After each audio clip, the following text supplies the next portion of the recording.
Good morning everyone. The next part of the lesson DNF block element is the formation of interstitial compound. So transition metal form interstitial compound with elements such as hydrogen, that is B stand for the boron, carbon and nitrogen. So the transition metal form interstitial compound with the hydrogen, with the boron, with the carbon and with the nitrogen. The small atoms of these non-metallic elements, these are the non-metallic elements, they get these, we are talking about these elements, they get trapped in the vacant space of the lattice of the transition metal atom and they form the interstitial compound. So for example, these are the this is the diagrammatic representation, this one. Now these are the transition metal atom. These big circle represent the transition metal atom, and now these are the transition metal atom. This is the crystal lattice of the transition metal atom. Now the spaces which are present in between here, any of these elements like hydrogen, boron, carbon and nitrogen, they are trapped here. They occupy this position and they form the interstitial compound. So they are generally non-stoichiometric and are neither typically ionic and nor covalent. Such type of a compound are neither ionic or the covalent compound. The common example of the interstitial compound of the transition element are TIC. These are the common example. MN4N, that is Fe3H. So these are the examples of the interstitial compound of the transition metal. So it is noted these formula do not correspond to any normal oxidation state of the metal. Generally, the non-stoichiometric material are obtained having the composition of such as if anyone has Ti1 and H, that is 1.7, sometime we get such type of the interstitial compound. These are the example because of the nature of their composition, and these compound are referred to as the interstitial compound. So as a result of filling up of the interstitial spaces, these spaces are known as the interstitial spaces. That's why the compounds are known as the interstitial compounds. That is these are the interstitial spaces, and such spaces are already filled by hydrogen, boron, carbon or nitrogen. So their structure become hard because these spaces are also occupied, so there is no empty space. So these structures become hard and rigid, and these interstitial compound have similar chemical property as the parent metal but differ significantly in their physical property. The chemical properties are same, but they differ in their physical property. And the physical property, for example, hardness, they differ in the hardness and the density and the conductivity. So for example, steel and the cast iron are the hard because of the formation of the interstitial compound with the carbon. So why they form interstitial compound, the reason behind it is that the transition metal can easily accommodate the small non-metallic atom. These are the spaces and these are the non-metallic atom because of the space between the metal atom, and these space are present because of the defect in their structure and existence of the variable oxidation state. So the main point here is the variable oxidation state. So the general characteristic, physical and the chemical property of these compound are, we are talking about the interstitial compound. So they have the high melting point, which are higher than those of the pure metal. They retain metallic conductivity. The interstitial compound are very hard, and the hardness, their hardness is the hardness tendency is much more higher than the parent compound, parent metal, and they are chemically inert. Now they are chemically inert. Why they are chemically inert? Because already these non-metallic atom occupy the spaces, so they are chemically inert. Now the next property, that is called the alloy formation. This one is the, that is alloy formation. This is the next property of the transition metal. So alloy are the homogeneous solid solution in which the atoms of one metal are randomly distributed among the atom of the other metal, and the alloy are the generally formed by these atom which are, or which have the metallic radii within about 15% of the 15% of each other. So the transition metal form a large number of alloy, and such alloy are hard, and they have the high melting point, and they are more resistant to the corrosion than the parent metal. Now here we have discussed some example. The most common alloy are the ferrous alloy. Chromium, magnesium, vanadium, tungsten, molybdenum, etc. are used to produce the variety of the steel and the stainless steel, and the alloy of the transition metal with the non-transition metals such as the bronze, that is the copper and tin. Bronze is the alloy of the copper and tin. And the next one is the brass. It is also a very popular. Brass are also industrially, it is very important alloy. The transition metal are quite similar in size, and therefore the atom of one metal can substitute the atom of the other metal in its crystal lattice. That is the reason why it formed the alloy, because their size is quite similar to one another. So the one atom, the metal of one atom can easily replace the other metal in the crystal lattice, and thus on cooling, the mixture solution of two or more transition metal, they form the solid alloy. So this is the reason why transition metal form the alloys. Now the next topic is the F block element. Earlier we have discussed about the D block element. Now this one is the F block element. So the element in which the last electron enters the F orbital. The last electron enters the F orbital of the atom are called F block elements. And in these elements, the last electron is added to the outermost energy level.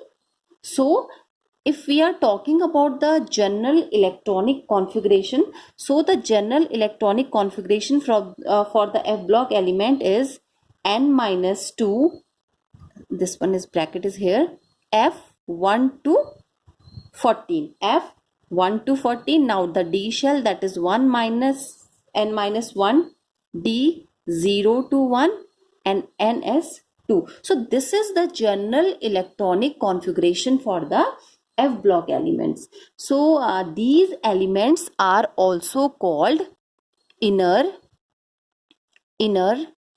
transition. These elements are also called inner transition elements. The F block elements are also called inner transition elements, and they contain the two series of the elements, and we all know very well they are placed at the bottom of the periodic table.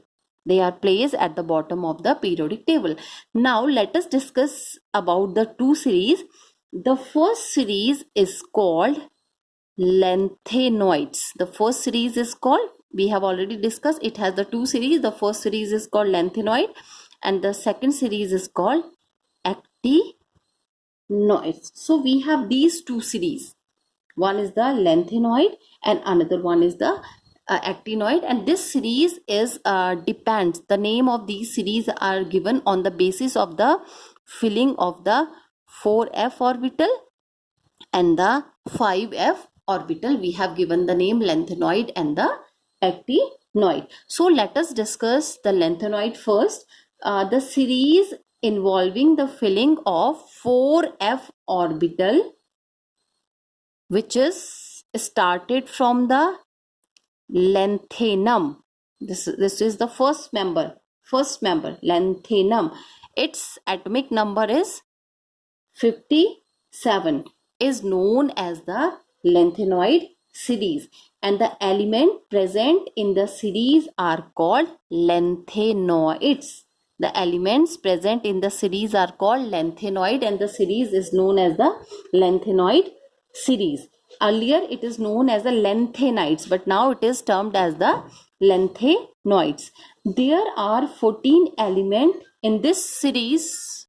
There are 14 elements in the lanthanoid series, and these elements are represented by the general symbol, that is capital L and small n. This is the general symbol for the lanthanoid, and they occur very rarely, and therefore these are also called the rare earth element. Now the second one is the actinoid. Now it is clear that here the filling of the 5f orbital takes place, and this is known as the elements which are present in this series are known as the actinoid series, and the elements are called the series are also called the actinoids, and it is started with the element actinium, that is the 89 is the atomic number of the actinium, and they include the element from thorium to the lawrencium.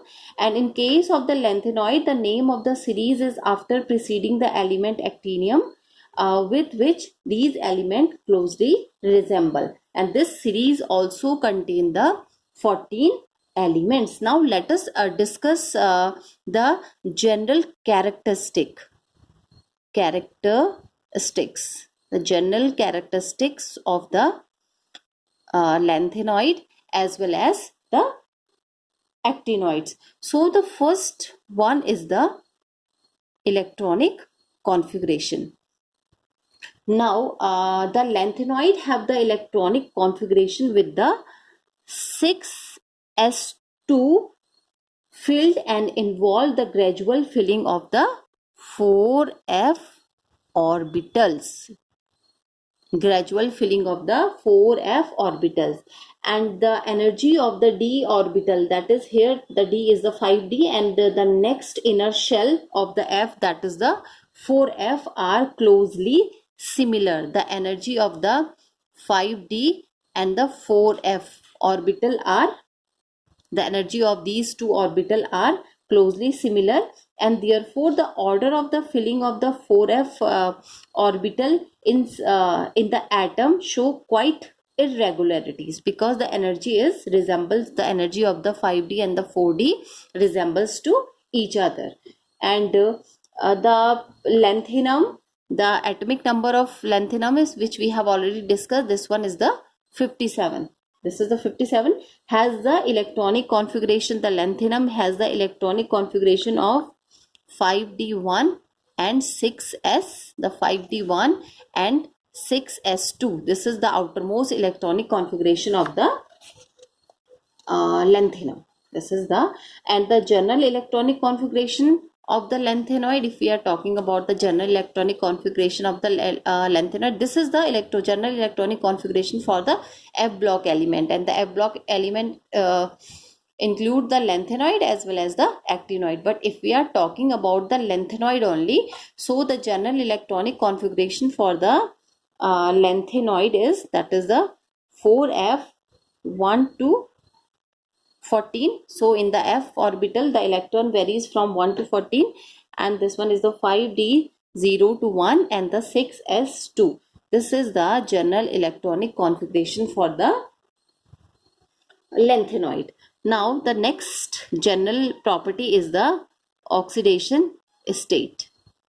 This is the next general property of the lanthanoid. This one is the oxidation state. So all the lanthanoid exhibit a common oxidation state of +3. This +3 oxidation state is common for all the lanthanoid, and in addition some lanthanoid also shows +2 oxidation state and the +4 oxidation state in the solution or in the solid compound. But this is the +3 oxidation state, is the common oxidation state, and these are shown by those elements which by doing so attain the stable, that is F, that is stable here, that is F0. This one is the empty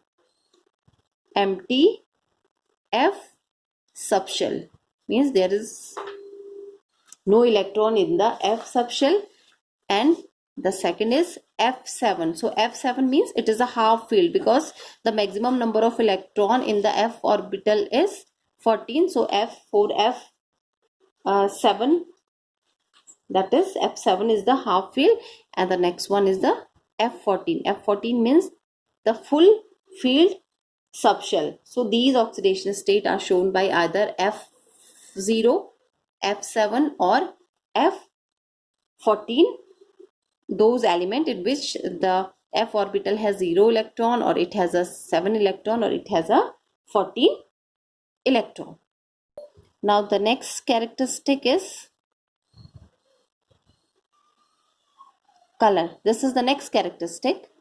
Now the next property is the, or next characteristic is the color. The lanthanoid are silvery white. Mostly the lanthanoids are silvery white in color, but many of the trivalent ion of the lanthanoid are colored in the solid state as well as in the solution state. And the color of the lanthanoid ion arises due to the absorption. This is due to the absorption in visible region. Absorption in visible region of the spectrum. Absorption in visible region of the spectrum, resulting FF transition. Resulting FF transition, because they have partly filled orbital, because they have, and FF transition is due to the partly filled orbital, and the FF transition is same as the DD transition, because the transition elements, mostly the transition metals are the colored and their compounds are colored because of the DD transition. Same as that, the lanthanoid ions are colored in the solid state as well as in the solution form because of the transition, FF transition, and this transition is due to the partly filled orbital.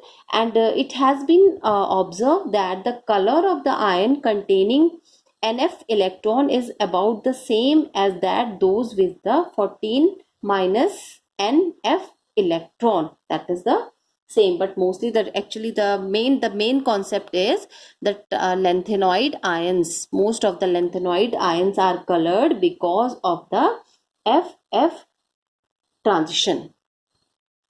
Now if we compare the transition metal with the lanthanoid, so in comparison to the transition metal which shows the many oxidation state, the lanthanoid shows the less number of oxidation state. The lanthanoid, if we are talking about the lanthanoid, so the lanthanoid shows the less number of oxidation state, and this is because in transition metal the d electron are present in n-1 d subshell. The d electron is present in n-1 d subshell, which can participate in the bond formation. But in case of the lanthanoid, the F electron are present in deeper n-2 F subshell. So if they are present in deeper, so it means that they can't take part in the formation of the bond. So the main reason is why the transition element give the maximum oxidation state, because they take part in the electron which are present in the outermost orbit, they take part in the bond formation, while in case of the lanthanoid, the F electron, because the concept of the lanthanoid is on the basis of the filling of the F orbital. So in case of the lanthanoid, the F electron are present in the deeper, that is n-2 F subshell. Here that is electron are present, F electron are present, so they are deeper and they cannot take part in bond formation. So the lanthanoid shows the less number of oxidation states. This one +3 oxidation state is very common, and many of the lanthanoid compound shows the +2 as well as the +4 oxidation state, and that is which have the empty F orbital, or in which the F orbital or F subshell has the 7 electron, and this means it is a partly filled or half filled, or in some cases are there in which the F subshell is completely filled, means F subshell contain the 14 electron.